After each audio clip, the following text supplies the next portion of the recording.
जिन्हें नफरत है तिरंगे से, अपना झंडा प्यारा है, गांधी का हत्यारा आज भी जिनकी आंख का तारा है, शर्मनाक इतिहास है जिनका अंग्रेज़ों से यारी का, वही हमको बांट रहे हैं सर्टिफिकेट गद्दारी का। जो उनके खिलाफ आवाज़ उठाएगा वो सब टुकड़े गैंग कहला। नहीं, कार्यकर्ता की जरूरत नहीं है, उनके मंत्री हैं ना प्रधान जी, वे केवल इस्तीफा दे दें, बस इलाज हम लोग को हो जाएगा। बेवकूफ़ों की पार्टी है, चोरों की पार्टी है यार, मैं तो और इससे ज़्यादा एक्सपेक्ट नहीं करता। इस भाषा के लिए आप क्या कहते हैं कि इनका इलाज हमारे कार्यकर्ता हाँ, करेंगे? मतलब खुले गुंडे ही हैं यार, वो पढ़ाई लिखाई अगर करी होती नेताओं ने कुछ बेटर तो हम एक्सपेक्ट कर सकते थे, पर जब नेता ही अनपढ़ है तो वो बात भी ऐसे ही करेगा। उनके लिए हम वायरस हैं, वो हमारे लिए वायरस है। मैं इस समय दिल्ली के जंतर मंतर पर मौजूद हूँ, जहाँ पर सीजेपी के प्रोटेस्ट का आज 12वां दिन है।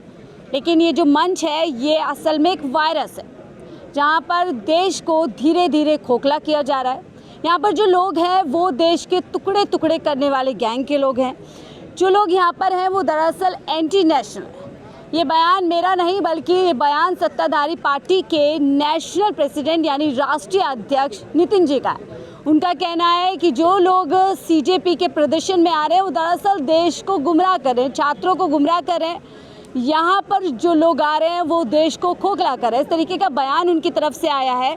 लेकिन जो हकीकत है वो उससे परे है। हकीकत दिखाने के लिए आपको इस समय यहाँ पर मौजूद हूँ। मेरे पीछे आप तमाम देश के अलग अलग कोने से आए वो युवा है, वो लोग हैं जो इस देश के सिस्टम में सुधार चाहते हैं, जो देश के छात्रों के लिए इंसाफ चाहते हैं।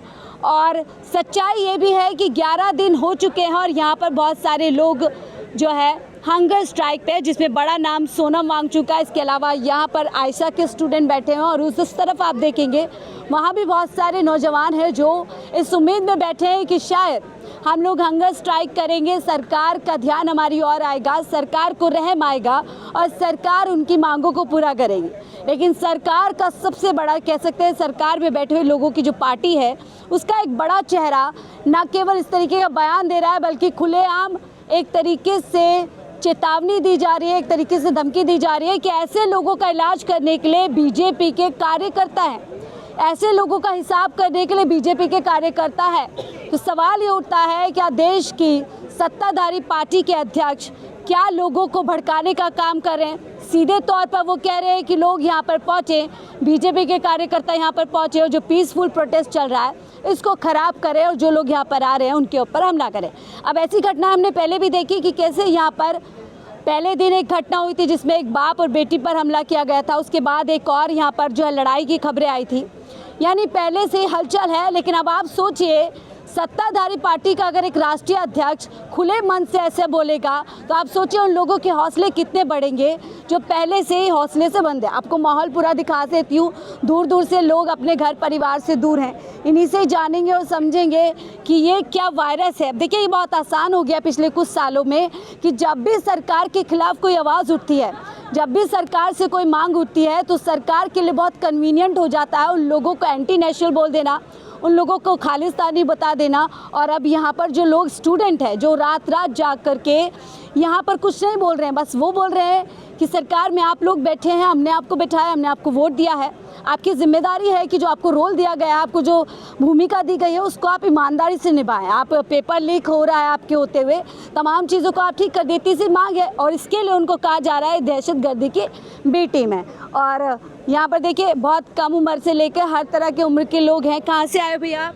मैं उत्तर प्रदेश बदायूं जिला से हूँ। तो क्यों आ गए यहाँ पर? जी, हम सब अपने भाइयों का समर्थन में आए हैं। क्यों क्या मांग कर रहे हैं आप लोग यहाँ पर? धर्मेंद्र प्रधान जी का इस्तीफा। क्यों चाहिए उनका इस्तीफा? हमको एजुकेशन जो है सिस्टम सब ठीक करना है कि आखिर को हमारे बच्चे भी हैं जो इस जगह पर ना आना पड़े उनको। लेकिन बीजेपी के राष्ट्रीय अध्यक्ष कह रहे हैं कि आप लोग वायरस है, देश को खोखला कर रहे हैं, आप लोग देश को टुकड़े टुकड़े कर रहे हैं। कोई नहीं, वायरस बोलते हैं, वायरस हैं हम, ठीक है, मानते हैं वायरस। आप मानते हैं वायरस है। तो ये वायरस किसके लिए हानिकारक है? वो वायरस को तो पता चल जाएगा ना किसके लिए हानिकारक हो। आप लोग कह रहे हैं हम लोग वायरस है और किसके लिए हानिकारक, ये भी बता दीजिए फिर। वो हो सकता है ना, पता चल जाएगा, सामने जो आएगा पता चल जाएगा किसके वो लिए। ये भी कह रहे हैं आप लोग टुकड़े टुकड़े गैंग है, देश को तोड़ने की काम वही कर तो, रहे हैं। जो उनके खिलाफ खड़ा होगा वो सब टुकड़े गैंग है। जो उनके खिलाफ आवाज उठाएगा वो सब टुकड़े गैंग के बॉय। जितने भी हैं यानी सारी देशभक्ति बीजेपी में ही है, बीजेपी में ही है सारी। बाकी सब जो है देश बाकी विरोधी सब हो गए। देश विरोधी हैं। ठीक है, तो देखिए कुछ लोग सो रहे हैं, आराम कर रहे हैं, उन्हें भी डिस्टर्ब नहीं करते। आप कहाँ से आए? मैं ग्रेटर नोएडा से हूँ। तो आप भी वायरस हैं एक? हम भी वायरस हैं। वायरस है, मान जो रहे हैं। घोटाले कर रहे हैं उनके लिए वायरस ही तो है हम लोग, उन्हीं को समाप्त करना है। तो आप क्योंकि सिस्टम की पोल खोल रहे हैं, सिस्टम से सवाल कर रहे हैं, तो आप एक तरीके से वायरस हैं उनके लिए। सवाल कर रहे हैं इसलिए तो हमें तो वायरस बोला जा रहा है और टुकड़े टुकड़े गैंग बोला जा रहा है। सवाल कर रहे हैं इसलिए तो, अगर उनके जैसे दूसरे लोग हैं सवाल नहीं कर रहे हैं तो वो सही है। क्या कहेंगे नितिन जी? तो साफ कह रहे हैं इलाज करेंगे बीजेपी के कार्यकर्ता आप लोगों को। हाँ, करके गए हैं, आ रहे हैं बराबर यहाँ पर लोग। हाँ, सारे लोग आ रहे हैं। तो किसके हौसले, कौन इन लोगों को हौसला दे रहा है? हौसला कोई नहीं दे रहा है। अगर खाने को नहीं मिलेगा तो खाना जहाँ मिलेगा वहाँ से लोग जाएंगे। तो आप खाना खाने आ रहे हैं? अगर खाना खाने नहीं आ रहे हैं, मतलब ये बता रहे हैं कि जहाँ अगर परीक्षा में धांधली होगी, चाहे किसी भी लेवल पे हो, तो वो जिस तरह आप से कह रहे हैं जहाँ जहाँ खराबी सड़न होगी कॉकरोच वहाँ पहुँचेगा, कॉकरोच पहुँचेगा, वायरस भी पहुँच रहे हैं। बीजेपी के अध्यक्ष कह रहे हैं आप लोगों का इलाज होगा, कार्यकर्ता तैयार किए जा रहे हैं। हम लोग भी इलाज करवाने के लिए तैयार हैं। इतना सारे लोग बैठे हुए हैं ना, सब इलाज करवाने के लिए बैठे हुए हैं। कोई घाना से आया होगा, कोई कोरिया से आया होगा। इन लोग जो अफेक्टेड है ना, वो मास्क खुद ही लगाए होंगे, दिखावटी आप मास्क। लोग भी रेडी हैं मतलब? हम लोग तो रेडी। इस बार क्या कहेंगे? 11 दिन हो गए हैं, 12 दिन हो गए हैं, जब सरकार को आपकी सुध लेनी चाहिए थी कि भैया आओ बात करो, क्या दिक्कत है। वो तो कह रहे हैं कि आप लोगों का इलाज करने के लिए हमारे कार्यकर्ता ही काफ़ी है। नहीं, कार्यकर्ता का जरूरत नहीं है। उनके मंत्री हैं ना, प्रधान जी, वे केवल इस्तीफा दे दें, बस इलाज हम लोग को हो जाएगा।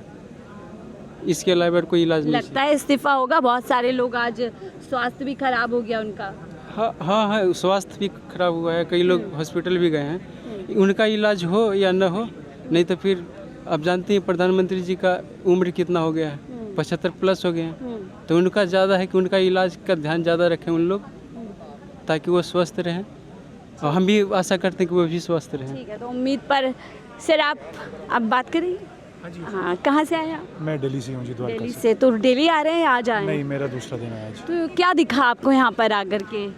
बच्चे मासूम बच्चे हैं यार, और हताश हैं, यही दिख रहा है। अभी तो सबकी आंखें खराब ही हो रखी हैं, सोच सोच के दिमाग नहीं काम कर रहा मुझे लगता है गवर्नमेंट का, और मुझे खास उम्मीद नहीं है यार कोई। राष्ट्रीय अध्यक्ष तो कह रहे हैं लोग वायरस से खोखला कर रहे हैं, देश को तोड़ने की बात कर रहे हैं, गुमराह कर रहे हैं छात्रों को। बेवकूफ़ों की पार्टी है, चोरों की पार्टी है यार, मैं तो और इससे ज़्यादा एक्सपेक्ट नहीं करता। इस भाषा के लिए आप क्या कहते हैं कि इनका इलाज हमारे कार्यकर्ता हाँ, करेंगे? मतलब खुले गुंडे ही हैं यार, वो छोड़े हुए हैं। मैं बहुत लोगों को पर्सनली भी जानता हूँ, मतलब मेरे ख्याल में कोई शायद ही ऐसा सपोर्टर होगा जो नहीं चाहता होगा कि ये प्रोटेस्ट बंद हो जाए। बीजेपी के जितने सपोर्टर्स मैंने देखे हैं पर्सनल लेवल पे, वो लोग भी चाहते हैं चालू रहना चाहिए। नहीं बंद करना चाहते अच्छा, हैं, बंद मतलब करना। माइंडसेट सबका यही है। मेरी फैमिली क्यों बंद कराना है? ये लोग क्या मांग कर रहे हैं? ये क्या देश को तोड़ रहे हैं? कुछ ऐसा एंटी नेशनल कर रहे हैं यहाँ पे? उनके लिए वो हर आदमी एंटी नेशनल है जो क्वेश्चन करता है गवर्नमेंट को, सेटिंग गवर्नमेंट को। तो वो पहले भी गवर्नमेंट में हम देखते थे, बट जिस लेवल पे अभी हो रहा है वो एस्टॉनिशिंग है। मतलब मेरे पास तो, मुझे उम्मीद पर्सनल लेवल पे कुछ नहीं है। आप मान रहे But भी support- मोदी जी संज्ञान लेंगे? उनके राष्ट्रीय अध्यक्ष ऐसे कह रहे हैं कि छात्रों का इलाज करने के लिए उनके कार्यकर्ता हैं। वो लोग पैदाइशी गुंडे हैं यार, उनका काम ही यही है कि जो लोग हमारी बात नहीं मानते उन पे या तो धर्म की गेम खेलेंगे या गौ माता की गेम खेलेंगे। 2 ही गेम्स हैं उनके पास खेलने के लिए, और तीसरी अब एंटी नेशनल है, वायरस हैं, कॉकरोचेज हैं। तो पढ़ाई लिखाई अगर करी होती नेताओं ने कुछ बेटर, तो हम एक्सपेक्ट कर सकते थे, पर जब नेता ही अनपढ़ है तो वो बात भी ऐसे ही करेगा। फर्क समझ सकते हैं कि जी। यहाँ पर कौन लोग बैठे हैं। और ये सारे वायरस यहाँ पर मौजूद है। आप कहाँ से आए? अलवर राजस्थान। अलवर से। क्यों आए यहाँ पे? रिजाइन मांगने, एजुकेशन मिनिस्टर का। वो लोग तो कह रहे हैं आप लोग दहशतगर्द की बी टीम है, अब तो आप लोगों को कह दिया कि आप लोग वायरस है, देश को खोखला हाँ, तो कर रहे आके हैं। देख लीजिए ना कितने लोगों के पास बंदूक है यहाँ पे। हाँ, देखिए सही आके सभी के पास किताब है, बाबा साहब अम्बेडकर जी की सब।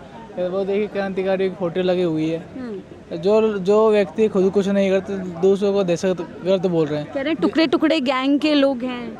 टुकड़े टुकड़े गैंग क्या होता है ये? मतलब आके बात तो करे एक बार, अगर आप सही हो तो इस मंच पर आकर एक बार 2 मिनट का भाषण दे दीजिए एक बार। लेकिन वो कार्यकर्ताओं को कह रहे हैं आप लोगों के लिए वही काफी है, कार्यकर्ता इलाज करेंगे आप लोगों का। वो तो सारे दिहाड़ी मजदूर है जो आ जाते हैं इनके पीछे कहने पर, उनको इसकी क्या लगेगा, क्या वो गुंडागर्दी को पूरी तरीके से प्रोत्साहित कर रहे हैं? बिल्कुल कि आइए और यहाँ गुंडागर्दी कीजिए। बिल्कुल सरेआम सोशल मीडिया पर धमकी दी जा रही है लोगों को, यहाँ को मारने पीटने पर, जब भी कोई एक्शन नहीं हो रहा। और यहाँ की पुलिस है सहयोग कर रही है, लेकिन उनके ऊपर भी प्रेशर है, कहीं ना कहीं पुलिस के ऊपर भी प्रेशर है कि पूरी तरीके से सहयोग नहीं कर पा रही है। मैंने बात करी थी यहाँ पे, लेकिन पूरा सपोर्ट है, पुलिस भी मतलब उतना नहीं कर पुलिस का सपोर्ट है पूरी तरफ से, लेकिन ऑर्डर है, क्या करे, मजबूर है पुलिस भी, पुलिस वालों ने नहीं कहा है। तो आप लोग भी वायरस हैं? जो मान रहा है मान ले, हमें उससे कोई मतलब नहीं है। आने वाले भविष्य के लिए बहुत बढ़िया ब्राइटनेस है एक तरह से ये। लेकिन एक सत्ताधारी पार्टी का राष्ट्रीय अध्यक्ष इस तरीके से बोल रहा है, तो ये तो एक सोचने समझने वाली बात हो गई ना। आप सपोर्ट करते हो सरकार को? नहीं, हम सपोर्ट करते तो यहाँ पर नहीं होते, हम तो किसी के ना पक्ष में ना विपक्ष में, जो सच है वो दिखा रहे हैं। बहरहाल हम लोग सपोर्ट नहीं करते इस सरकार को। घड़ी की चौथाई में मैं चाहता हूँ ये बीजेपी सरकार हट जाए देश से। और इसके कारण? इसका कारण आप खुद इतने सालों से जान रहे हो। हम बताएं इसका कारण आपको? हाँ बताएं। बीजेपी सरकार क्यों हटनी चाहिए? देखो, ना तो इनसे महंगाई कंट्रोल हो रही, ना इनसे पर्यावरण को बचाया जा रहा, ना इनसे रोड बन रहे, और अभी एथेनॉल ला के जो जिन्होंने गाड़ी अभी खरीदी 1-2 साल में के अंदर अंदर, उनको भी अभी ये बंद करने की उसमें है, तो कुछ भी सेक्टर इनसे संभल नहीं रहा है। लेकिन अमित शाह तो कह रहे हैं 2014 का जो काल है, जो 12 साल है मोदी जी के, वो बेमिसाल है, और इतिहास अगर लिखा जाएगा तो 14 के बाद का लिखा जाएगा। मोदी जी का इतिहास तो खत्म होने वाला है ऐसा लग रहा है, और अब इनको इतना डर लग रहा है कि अब ये पता नहीं क्या कर रहे हैं क्या नहीं कर रहे। हो सकता है कि ये अब तो खुलेआम धमकियां दे रहे हैं। धमकियां दे रहे हैं, खूब लूटेंगे देश को, लूट तो रही है, खत्म तो कर ही दिया है। घबरा गए हैं आप लोगों के हौसले से?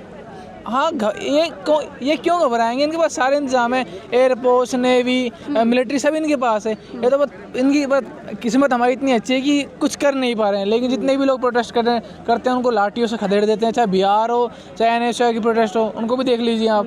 लेकिन आपको सिर्फ ये सबको दिमाग में रखना चाहिए, जब तक ये पार्टी नहीं हटेगी, एक एक करके मिनिस्टर के इस्तीफे अभी पहले प्रयास है ये जो एजुकेशन मिनिस्टर का है, लेकिन जो सबके दिमाग में जो है ना, वो तो यही है कि बीजेपी सरकार गिरनी चाहिए, जानी चाहिए। हट जाएगा तो क्या समाधान हो जाएगा? दूसरी सरकार आ जाएगी तो क्या समाधान हो जाएगा? हाँ। अच्छा चले, वो भी हम डिस्कस करेंगे कभी और, क्योंकि अभी टाइम। मुझे ये बताइए, जो राष्ट्रीय अध्यक्ष है बीजेपी के, वो कह रहे हैं लोग वायरस हैं, लोग देश को खोखला कर रहे हैं। आप भी यहाँ पर आए हैं तो इस हिसाब से आप भी एक वायरस हो गए और आप भी देश को तोड़ने वाले हो गए। बिल्कुल, उनके लिए तो वायरस है ये, वो जनता के लिए वायरस है। अच्छा, मतलब चीज़ें प्रतिक्रिया में होती है ना, तो उनके लिए हम वायरस हैं, वो हमारे लिए वायरस है। साथ ही कह रहे हैं बीजेपी के कार्यकर्ता आप लोगों का जो है हिसाब करेंगे, आप लोगों को सबक सिखाएंगे। ये तो जनता उनका हिसाब करेगी। जो टाइम आ रहा है, देश में क्रांति की ज़रूरत है। मोदी जी को क्या लगता है, संज्ञान लेना चाहिए उनके इस तरीके के बयान के बारे में? नहीं, वो संघ के प्रोडक्ट हैं, वो क्या संज्ञान लेंगे? उनको जो ऊपर से आता नीचे है सब मिले हुए हैं, वो उनको जो आता है वो कर रहे हैं। बेचारों को संघ में सिखाया यही गया है ना। हिटलर उनके आदर्श हैं, वो क्या कर सकते हैं इसके अलावा? देश को एक क्रांति की, एक बदलाव की ज़रूरत है। और कहने का मतलब, लोगों का जो, खासकर नौजवानों का जो गुस्सा आ रहा है, वो गुस्सा केवल इन मुद्दों तक नहीं है, वो सिस्टम ऑल ओवर मुद्दे हैं। ये शायद मुद्दा हो सकता है कि छात्रों ने उठा दिया, मुद्दे बहुत हैं। आप क्या कहेंगे? आप लोगों को वायरस बताया जा रहा है, तो अगर आप वायरस है नहीं है, क्या कहेंगे? बिल्कुल वायरस है। अगर हम हाथ में संविधान की किताब लेके, यहाँ पे हाथ में तिरंगा लेके अगर खड़े हैं, और उनके लिए वो नौजवान जो यहाँ 50 डिग्री के टेम्परेचर में सड़कों पे खड़े हैं, अगर वो उनको वायरस समझने की गलती करते हैं तो वो समझे वायरस, क्योंकि इनके समझ वायरस किसको खा जाएगा, क्या लगता है? ये वायरस, मैं यही कहता हूँ कि इनको ये सर्टिफिकेट मिलता कहाँ से? जो ये सर्टिफिकेट देते हैं, इनको अथॉरिटी कौन देता है? आप इनकी बात कहाँ ही करेंगे? इनके लिए मैं 2 लाइन बोलना चाहूँगा बस, कि जिन्हें नफ़रत है तिरंगे से, जिन्हें नफ़रत है तिरंगे से, अपना झंडा प्यारा है, गांधी का हत्यारा आज भी, जिनकी आँख का तारा है, शर्मनाक इतिहास है जिनका, अंग्रेज़ों से यारी का, वही हमको बांट रहे हैं सर्टिफिकेट गद्दारी का। तो ये लोग हमें सर्टिफिकेट गद्दारी का बांट रहे हैं, लेकिन इनको ये नहीं पता कि आज देश का युवा अपने अधिकारों की मांग कर रहा है। अगर अपने अधिकारों की मांग करना गद्दारी है, अगर एंटी नेशनल है हम, तो हम ये काम करते रहेंगे, क्योंकि सिर्फ अधिकार की बात नहीं है। आज ये शिक्षा पे बात करने को तैयार नहीं होते, आज ये हेल्थ सेक्टर पे बात करने को तैयार नहीं होते। देश में आज भी 1 लाख से ज़्यादा स्कूल ऐसे हैं जहाँ पे अभी तक बिजली नहीं पहुँच पाई। ऐसे 1 लाख से ज़्यादा स्कूल है जहाँ पे लड़कियों के लिए सेपरेट टॉयलेट नहीं है। तो कैसे ये बात करेंगे? 12 सालों में लगातार सब कुछ गिनवाया जा रहा है कि 12 साल में कितना कुछ बदलाव हो गया, लेकिन ये बहुत शर्मनाक बयान आया है। और इसी मंच पर बैठे देखिए सोनम वांगचुक हैं जिनकी हेल्थ लगातार डेट्रिएट हो रही है, लगातार वो स्वास्थ्य उनका बिगड़ रहा है, लेकिन सरकार में बैठे लोग पूरी तरीके से आंखें बंद कर चुके हैं, अनजान बन रहे हैं और सब कुछ चंगा दिखाने और बताने की कोशिश कर रहे हैं। लेकिन ये बयान कहीं ना कहीं बीजेपी के लिए उल्टा पड़ सकता है। इस तरीके के बयान युवाओं को कहना कि आप वायरस हैं, और देखिए किस तरीके से गुंडागर्दी को प्रमोट किया जा रहा है खुले मन से कि बीजेपी के कार्यकर्ता इन लोगों को सबक सिखाएंगे। आप कमेंट बॉक्स में ज़रूर बताइएगा कि आपके हिसाब से वायरस कौन है, और अगर ये वो छात्र वायरस हैं तो ये वायरस इस समय देश के किस मंत्री को जो है पूरी तरीके से ख़त्म कर सकता है। क्या कुछ आपको यहाँ पर हमारी रिपोर्ट देख कर के लगता है, अपनी राय ज़रूर साझा कीजिएगा। देखते रहिए 4PM न्यूज़ नेटवर्क।